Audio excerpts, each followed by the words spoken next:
So we noticed that your writing is unique in the way that your craft is always different. It seems like every single book almost seems like it's written by a different person, except for the fact that your characters are almost always like lovable, relatable, and the dialogue is very My job is realistic. to be creative every single day, right? Therefore, if I'm not being creative and I'm making the same thing over and over again, what exactly is the point of the job, right? For me, if it's boring for me to make, it's boring for you to read. I gotta go on the same adventure that y'all go on. I gotta make it feel fresh to me so it feels fresh to you.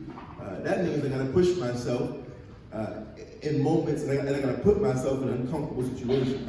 The truth is that every time I start a book, I have no idea what I'm doing. I'm always afraid. I know some of y'all in here hate writing, right? Put your hand in the air if you have a hard time with it, if writing is a struggle for you. All right, so a lot of y'all. So here's the truth. The truth of the matter is that writing is a struggle for me too. Also, another truth that people don't be wanting to say is that writing is also a struggle for your teachers. They don't like to tell y'all that, but it's true. Most of us ain't got no clue how to use a city code. Most of us don't know where to put the commas, just like we be telling y'all. Right? Like, this is all a real thing, and the reason why is because language is growing and it's changing and it's evolving. Because we're growing and changing and evolving, right? I'm not the person that I was last year. I'm not the person that I was last week. So when I sit at the page to make something new, I gotta make that new thing as a new person. Because I'm not the same person, right? If I'm living the life I'm supposed to be living, same with all of y'all, by the way. If you're living the life to your best ability, there's no way that you are the same person today that you were last year. You better not be. Right? Your friends should be like, oh my God, you changed now. I hope so. If I'm doing it right, I'm changing. And if I'm changing, my work has to be changing too. Anybody got time to make the same thing over and over and over again? What a waste of time. It's also disrespectful to the readers. It's basically saying to y'all, like, y'all take anything. This is also why I have a hard time with how y'all be letting rappers get away with it, but that's a whole other thing. You know what I mean? But like, let's do something fresh, let's do something new, let's be creative, right? Our greatest gift, the greatest weapon that we all have is our imaginations. If you don't use it, you lose it. I had a thought while you were talking, but I was going to say that it seems like there are a lot of successful authors who do kind of have the same format. And so I guess it just depends on what style it is, but we appreciate that about your writing and your books. You know why they have the same format though, because they're successful. And everybody's scared to miss. And see, once you hit, then you realize you ain't got no way to go but down. And so you figure I'll be willing to hit again. Whereas for me, it's like, let's go ahead and risk the loss. Let's risk it. And if I lose, if I miss, then I miss. But at least I know I did what I wanted to do. So, Look Both Ways is relatively new. We just received our copies last week. I know that there are some who haven't. They've read Long Way Down. They're ready for something new. I'd love for you to share with us a little bit about this new project you have. Look Both Ways.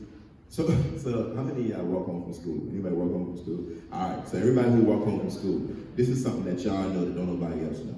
So here's the thing, when you walk home from school, it's basically like 10 or 15 minutes of unsupervised time. Right? When I was a kid and I was walking home from school, that was the only time in the day with no teachers, with no parents, with nobody but me and my homies in the street. I just had to get to the house. But however, whatever route I took to get there, and whatever we experienced along the way, was on us. And nobody was there to protect us. Nobody was there to say, don't do that. And so everything we learned about the world, good, bad, ugly, or interesting, we learned it on that 15-minute walk home. You know, and I wanted to sort of honor young people and honor the autonomy of young people. What does that mean? That means I wanted to write about young people being wholly themselves. Just being who you are when ain't nobody around. When the teachers aren't there to tell you who you can't be. When your parents ain't there to tell you who you better not be. Right? I wanted to write about who you actually are when no one who is my age is around to sort of govern your life. And so that's what that book is all about. It's hilarious. It talks about all the stuff that I did as a kid, like, you know, just ridiculous things. I remember my homeboy was trying to, like, you know, build up the courage to go and tell some girl that he liked her. And so he was like, yo, he was like, you ashy, bro, so we gotta get you right, you know what I mean? So we got lotion all over his face, and we trying to get them together. They put, you know what I'm saying? They got, you know, some of y'all don't talk about, some of y'all don't, you know what I'm saying? And we tried to get it. He had like crusty lips, you know what I mean? And so he was like, bro, that ain't gonna really get it. Like, that ain't gonna work. And so my man gave him what he thought was Vaseline, but it was vapor rub. Oh. And so then basically his whole face was on fire. Right? And so all of that's in the book. And I wrote that in the story. Like all that kind of stuff are in these books and are in these stories. And I just think, if you walk home from school, you know exactly what this is about. So speaking of your characters, and I was going to say, in the past we've watched our book club as well. Myself, we watched a lot of your YouTube speeches and a lot of your visits, and we really perked up when you talked about kind of your purpose behind writing. And when we were growing up, I think we're around the same age. So when we were growing up, children's books did not have characters that looked like you. And so, was this a motivation for you in writing? And then can you talk a little bit about this in children's literature and the direction it's going? You know what it was? It wasn't that there was no black characters. There were black characters. They just weren't. It just wasn't. They were black characters who were in the 1960s, 70s. It was slaves, the civil rights movement. It was, Roll of Thunder, Hear My Cry. It was like all this. And all of that's great. You know what I mean? It wasn't even that those books are bad. They aren't bad. But up until that point, up until the 1980s, every generation had their version of literature. Right? My mother had literature written in the 60s and 70s for her. In the 80s, it all stopped. So from 1980 to about 1999, when The Coldest Winter Ever came out by Sister Soldier, which changed a lot of things, there was really no books for, if you grew up in a black community, specifically in a working class or poor black community, and you were dealing with some of the things that we were getting, and in an American city, you were in the city, right? You had to deal with the crack epidemic. You had to deal with the beginning of what we now call HIV/AIDS. And you had to, fortunately, we also had the beginning of what we now know as rap music. Now, those three things make up my entire childhood, and there's not a single book written in my childhood about any of them for me. And so people would always say, like, oh, but it doesn't matter if it's like, there are these other books for you. Like, these books are still, it shouldn't matter if it's exactly about you. It's like, you don't understand. I need to see my details. And I think that young people today want to see their details. They want, think about it. When the last time, now you see it a little more often, but when I was growing up, you never saw a book that talked about the kind of sneakers that kids had on, even though sneakers are such a big part of our lives. You never saw it. It was not a thing. To Kill a Mockingbird, Scout never talked about what kind of sneakers he was wearing. I grew up on ramen noodles. I was a ramen noodle baby, a Kool-Aid kid, well-fed peanut butter. You think there were stories about that? I would have loved to have heard a story in the 80s where somebody in the family was drinking Kool-Aid. It would have mattered to me. Even though it's a small detail, it would have hooked me early on because I would have said, oh, they get it, or they see me, right? They know that I exist. They know that what's happening in my family, the way my mama talks, right? I would have loved to have read a book where the mother says, the kid asks the mother a question and the mother responds, first of all, just one time. If the mother say first of all, I was like, boom, there's my mama right there, right? And I did it, right? I did it all in. And so I wanted to make sure for you all that y'all don't have that excuse. Because I didn't have those books, I didn't read anything. And because I didn't read anything, it took me a long time. To understand how much literacy affected my life.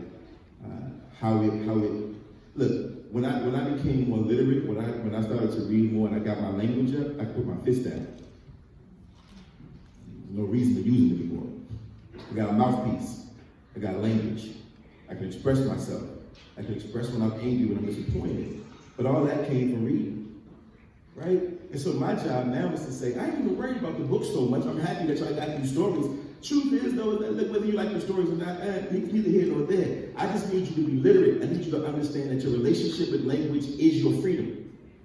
Whether you like the stories or not, right? You have to be able to manage a relationship with language. Whatever that language sounds like, you just better be able to use it like a weapon, like a blanket, like a shelter, all those things, because the world out there is waiting to mute you.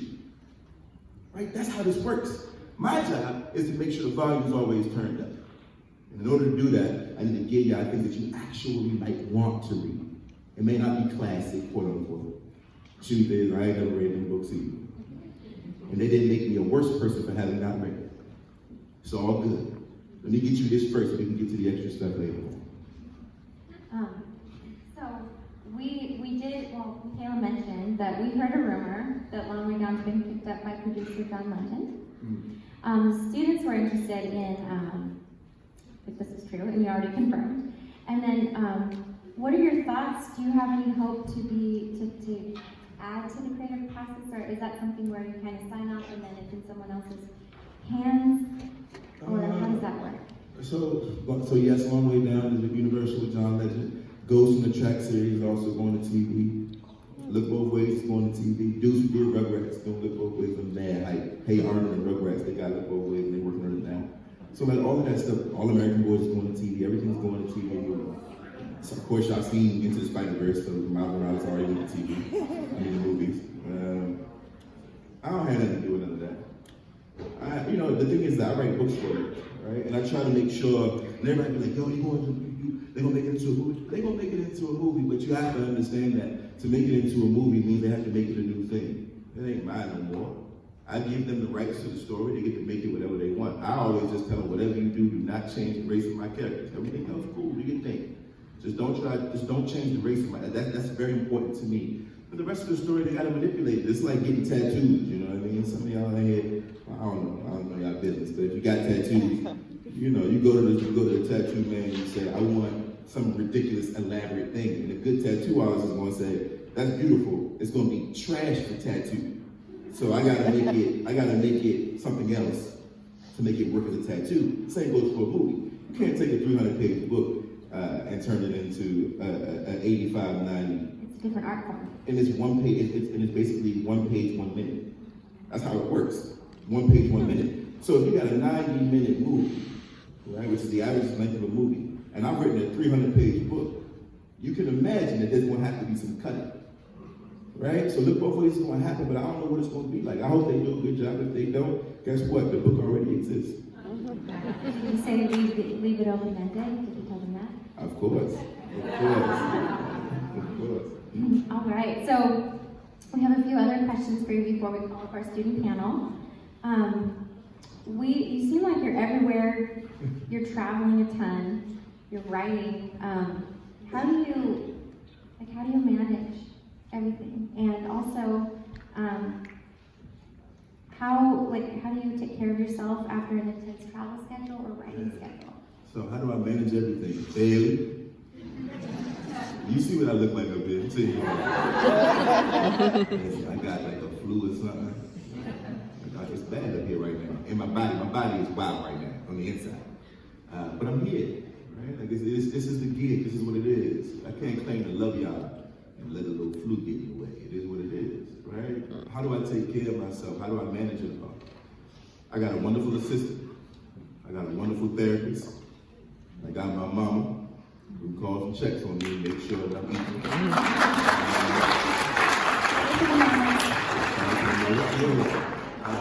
And in terms of taking care of myself, look, when I'm home for a day every couple of weeks, 2 days every couple of weeks.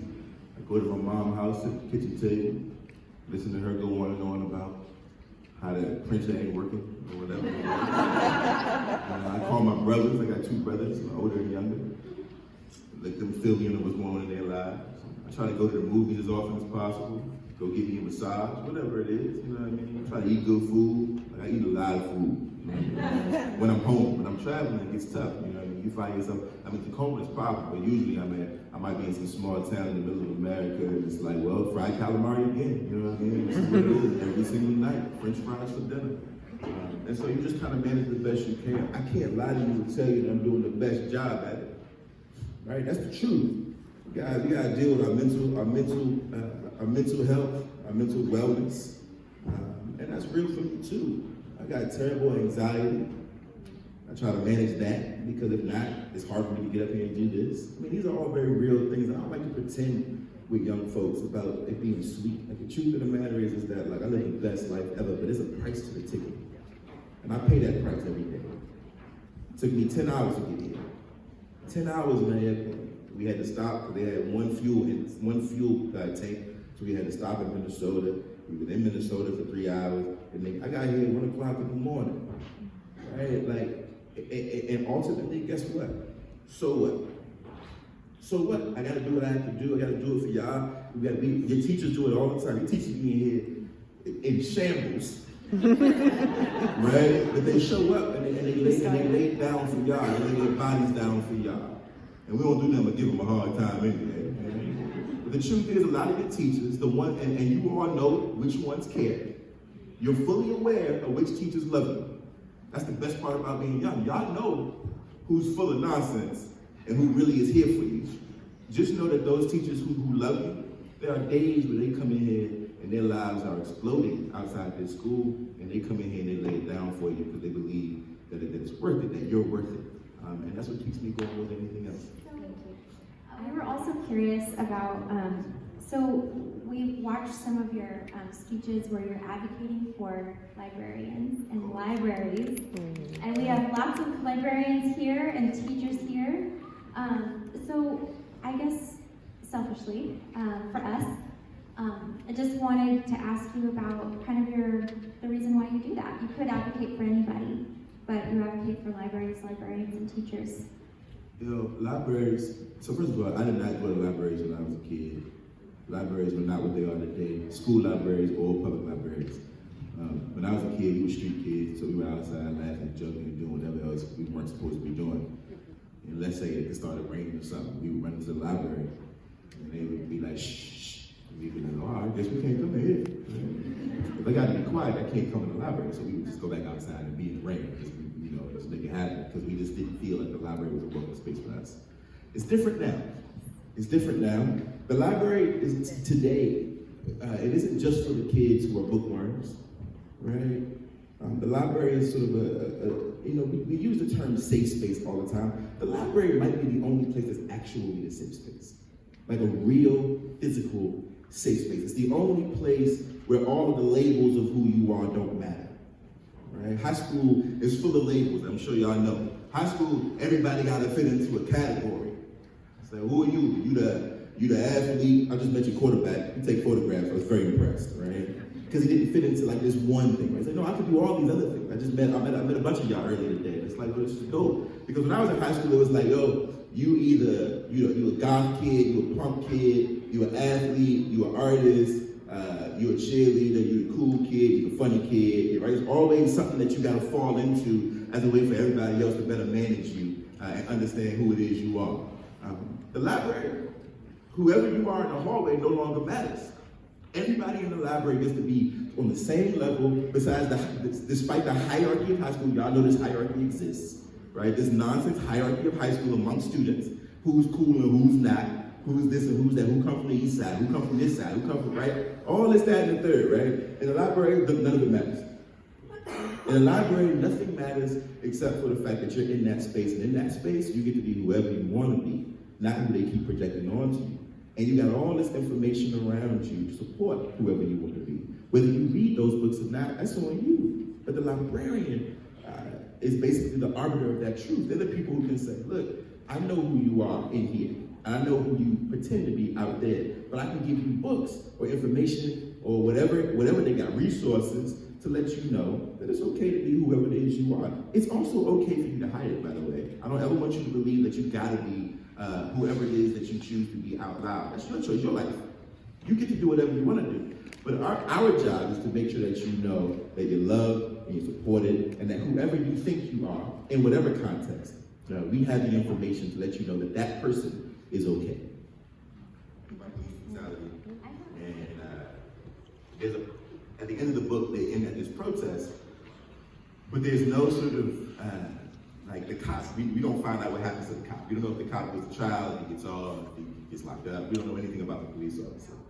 So here's the truth. The truth of the matter is number one, there was no way that I could have ended the story in a way that you felt was legit. There was nothing I could have done in a way that young people would have been like, bet. If I would have said the cop goes to prison, all of y'all would have been like, that don't happen. And if I would have said the cop gets off, all y'all would have been like, we already know that. There's literally nothing I could have done with the end of that book that could have satisfied you. And furthermore, number two is, it doesn't actually matter what happens to the cop. All that matters is what happens to us. What are we going to do? What are we going? And by we, I mean all of us, everybody, right? You see that the two kids in the book, they don't meet. There's no sort of kumbaya moment where they reach over and grab each other's hand. That don't happen, right? They never talk to each other, and the reason why is because you shouldn't have to know a person to care about them. It shouldn't have to be your homie for you to be like, hey, we gotta say something about this police brutality. Nah, it should matter to you because you're human. If you are a human being and you can watch the news and not feel nothing, something is the matter. Something is wrong. We shouldn't have to have it touch our doorsteps for us to all of a sudden care. And so the reason we didn't have the need is for that, and the reason why we didn't go into the cop is because it honestly just does not matter. It does not matter what happens. What matters is what are we going to do going forward? How are we going to handle it? How are we going to handle ourselves? How are we going to love each other better? How are we going to hold each other down despite where we come from, despite our races? Everybody got a part to play, white, black, and everything else. What you going to do? My people dying. And everybody like, yo, man, they touch it, ain't happening to me. Then you part of the problem. Right? We all got to get involved, stand up. Man, Brendan, who wrote the book with me, the best dude in the world, because he laid his life down for me several times. When we toured that book, we were approached by the Klan. We went through all kinds of things with that book. And Brendan stepped in front of me every time. Nah, you want to talk to me? Talk to me. That's what I'm talking about. Right? And let's do that, you know? And so that's that. And I guess those of you who haven't read the book, read the book. Please, if you read no other book, please read that book. Thank you. J-A-L-A-I. Okay. In the book Ghost, did you have anybody that was there for you, like how Coach was for Ghost? Did I have anybody who was there for you, like how Coach Oh was? man. So Coach in Ghost is a real person. That's his name too, Coach Brody. He drove a taxi cab, he looked like a turtle. He had no hair on his face, on his head. He had a chip tooth, and he looked out for all the kids in the neighborhood who didn't have fathers in the home. Right? He used to pick us up in the back of his cab. And you know, when you're young, when you're like 6 and 7, riding the cab is like riding a limousine, right? Everybody's like, yo, I'm in the cab, I'm balling, because you had to pay for a ride. So it always felt like, yo, I feel like I'm doing big things because I'm riding in the back of the cab. And he knew that we felt like that, so he would always let us ride in the back of the cab. So all of that is based on a real person. I had a few people though. I had Coach Brody, I had my man Malloy. Malloy is in there's a book called When I Was the Greatest. And same thing, right? He used to come pick us up in the party van. Y'all don't really know what a party van is, but yeah, you do. So the party van, for those who don't know, the party van, it's really called an Astro van.